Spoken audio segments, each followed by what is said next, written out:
ඔයාටත් ඉන්නවද Wi-Fi ටිකක් දියම් මචං කිව්වහම අදට විතරක් දෙන්න ආයෙ නම් ඉල්ලන්න එපා දෙන්නේ නැහැ කියන යාළුවේ. ආයෙ වෙන දවසක ඉල්ලලා බලන්න හොඳ හිතින්. දුන්නේ නැත්නම් මෙන්න මේ PC tip එක use කරන්න. හරි. search bar එකට ගියා. CMD එක on කරගත්තා. මෙන්න මේ කෝඩ් එක ගහගන්න. NETSH WLAN show profiles. ඊට පස්සේ enter එකක් දෙන්න. හරි. එතකොට ඒ යාළුවාගේ හරි නැත්තම් මෙච්චර කල් ඔයා කනෙක්ට් වුණ Wi-Fi device වල names ටික එනවා. හරි මෙතනින් හොයාගන්න ඒ යාළුවාගේ Wi-Fi device එක. නැත්තම් එයා mobile එකෙන් නඳුන්නේ mobile එකේ hotspot name එක. මෙතනින් හිතන්න එයා දුන්න hotspot name එක මෙන්න මේ කියලා Galaxy A Note 6. හරි. දැන් මෙතන device එක එනවා. ඒ වුණාට මෙතන password එක දෙන්නේ. හරි. දැන් ඕගොල්ලෝ කරන්න මෙන්න මේ command එක type කරගන්න.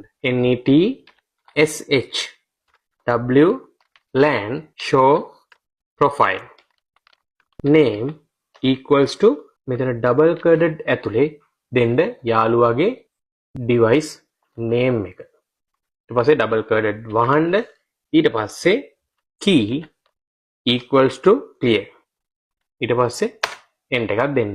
හරි. දැන් මෙතන මේ Galaxy A Note 6 කියන එකේ password එක මෙන්න මේ විදිහට එනවා. ඊට පස්සේ මෙතන Wi-Fi icon එකට ගියා.